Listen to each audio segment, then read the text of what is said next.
여러분 안녕하세요. 블링블링 블랙입니다.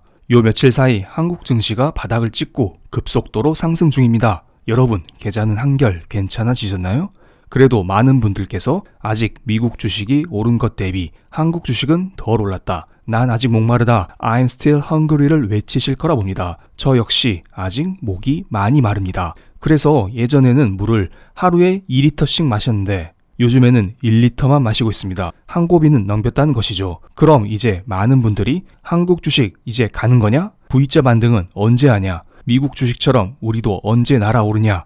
이런 궁금증이 많으실 거라 봅니다. 개인적으로 당장은 어렵다고 보고요. 아마 내년쯤 찾아올 수 있는데요. 이번 영상에서는 한국 증시 대세 상승을 위한 두 가지 시나리오에 대해서 설명을 드리겠습니다. 최근에 한국 증시가 힘든 게 뭔가요? 대표적인 게 전 세계적인 물가 상승 분위기에 있습니다. 이것은 파란색 미국의 물가 상승률과 검은색 미국의 기준금리를 한꺼번에 그린 것입니다. 일반적으로 연준은 2% 물가를 타겟치해서 기준금리를 설정하곤 합니다. 그래서 물가 상승률이 이렇게 2% 대비 쭉 올라가게 되면은 기준금리를 뒤따라서 올리면서 물가를 제어를 시키고요. 2008년 경제위기 이후에 물가 상승률이 이런 식으로 완만하게 올라가게 되면은 뒤늦게 기준금리를 올리면서 물가 상승률을 제어시키게 됩니다. 그런데 지금 보세요.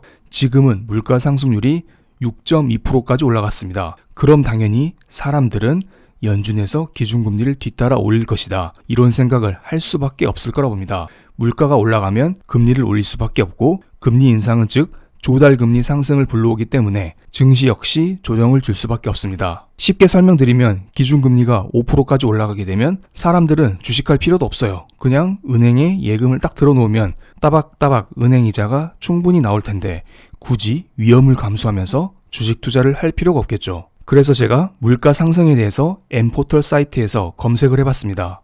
그랬더니 여러 가지 기사가 나왔습니다. 무분별 돈풀기, 물가 상승 부추겨, 팬데믹 이후 돈을 많이 풀었기 때문에 당연히 물가는 올라갔다고 봅니다.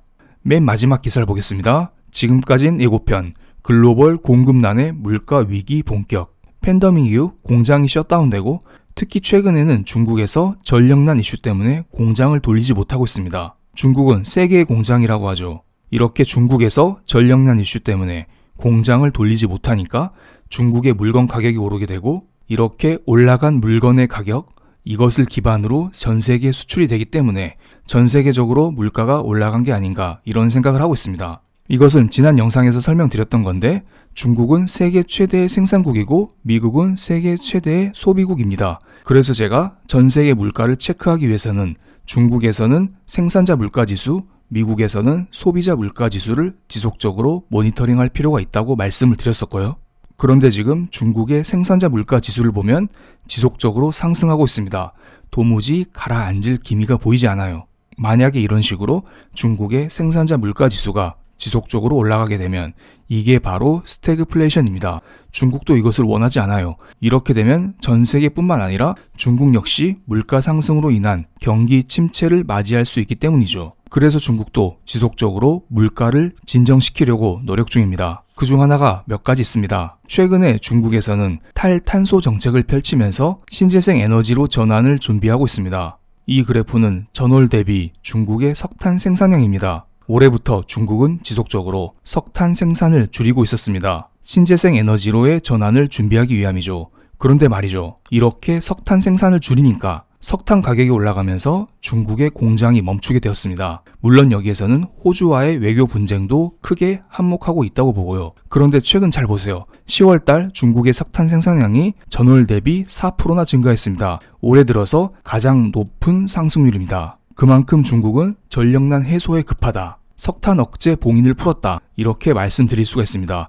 그런데 이렇게 10월 달에 석탄 생산을 늘렸음에도 불구하고 10월 달 중국의 소비자 물가 지수가 급등했었죠. 그렇기 때문에 이 점은 조금 더 지켜봐야 될 것으로 봅니다. 앞으로 석탄 생산이 더욱더 늘어나면서 중국의 생산자 물가 지수가 어떻게 안정이 되느냐, 이것을 꾸준히 모니터링할 필요가 있을 거라 봅니다. 중국은 물가 진정을 위해서 또 다른 노력을 하고 있습니다. 바로 미중 정상회담입니다. 미중 정상회담은 미국 현지 시간 15일 저녁 미중 양국의 필요에 의해서 열리게 됩니다. 물론 이 회담에 대한 기대감은 크지 않습니다. 하이투자증권에서 나온 레포트에 따르면 회의에서 논의될 다양한 의제에서 워낙 양국의 입장 차이가 커 구체적인 결과 혹은 합의를 도출하기는 거의 불가능한 것이 현실이라고 합니다. 백악관 측이 정상회담 이후 기자회견이 없을 것이라고 밝힌 점도 정상회담 성과에 대한 낮은 기대감을 반영하고 있다고 하죠. 그런데 지금 중국은 경제 지표가 지속적으로 안 좋아지고 있고 미국은 물가가 지속적으로 올라가고 있기 때문에 미중 정상회담을 통해서 지푸라기라도 잡을 필요가 있을 거라 봅니다. 굳이 이번에 큰 성과가 없을지라도 추가 협상 가능성에 대한 진전만 있다면 이것 또한 성과가 아닐까 하는 생각이 듭니다.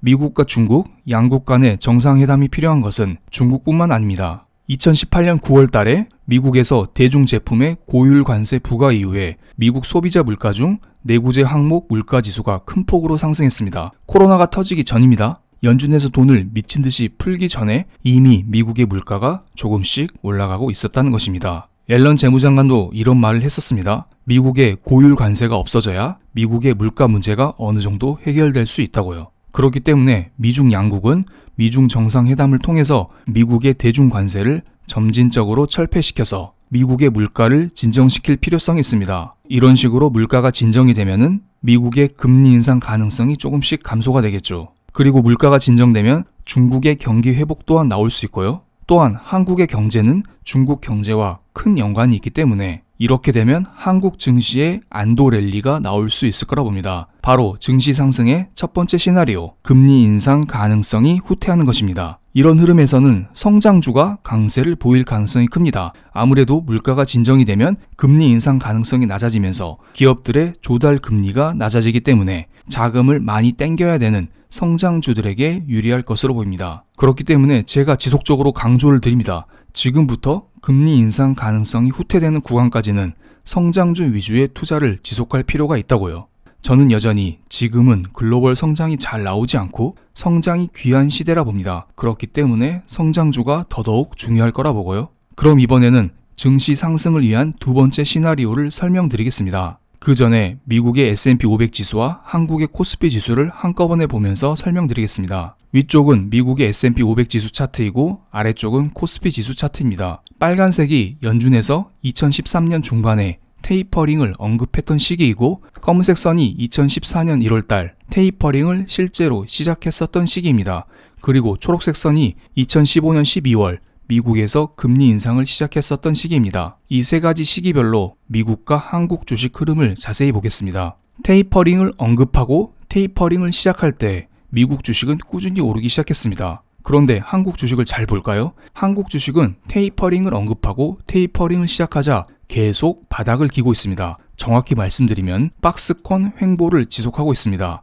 그리고 마침내 금리 인상이 시작이 되자 미국 주식이 본격적으로 오르기 시작했고 한국 주식 역시 금리 인상이 시작이 되자 본격적으로 오르기 시작했습니다. 자, 그러면 여러분 잘 생각해 보세요. 금리 인상이 시작이 되어야 본격적인 대세 상승이 나오지 않을까 이런 생각이 들지 않나요? 금리 인상을 한다는 것은 그만큼 세계 경제가 튼튼하다는 것입니다. 그렇기 때문에 금리 인상은 곧 경기 회복을 의미하는 것이고 이것은 곧 증시 상승으로 이어질 수 있을 거라 봅니다. 그런데 앞서 제가 금리 인상 가능성이 후퇴되어야 한국 증시가 오를 수 있다고 했죠. 이 초록색 선이 조금 오른쪽으로 이동이 되면은 이렇게 새로운 선이 그어질 거라 봅니다. 그러면 한국 증시는 더욱더 박스권을 그리지 않을까요? 이런 생각을 할 수가 있습니다. 그런데 한국 증시는 예전보다 성장주의 비중이 많아졌습니다. 과거에는 성장주가 거의 없었기 때문에 한국 증시는 무조건 박스권이 나왔고요. 그런데 이번에는 만약에 금리 인상 지점이 후퇴한다면 후퇴하는 지점까지는 성장주 위주의 주가 상승이 나올 수 있고 그리고 금리 인상이 본격화되면은 경기 민감주 위주의 증시 반등이 나올 수 있을 거라 봅니다. 이번에는 주황색 미국의 가솔린 가격과 파란색 미국의 미시간대 소비자 심리 지수를 한꺼번에 비교해 보겠습니다. 지금은 물가가 매우 높은 상태입니다. 물가를 대표하는 미국의 가솔린 가격이 이런 식으로 쑥 올라가니까 미국의 소비자 심리 지수가 이런 식으로 꺾이는 추세입니다. 미국의 물가가 올라가면 소비자 심리 지수 역시 꺾일 수밖에 없습니다. 과거 2013, 14, 15년도에는 미국의 물가가 이런 식으로 훅 떨어지자 반대로 소비자 심리 지수는 이렇게 급등했었던 적이 있었네요.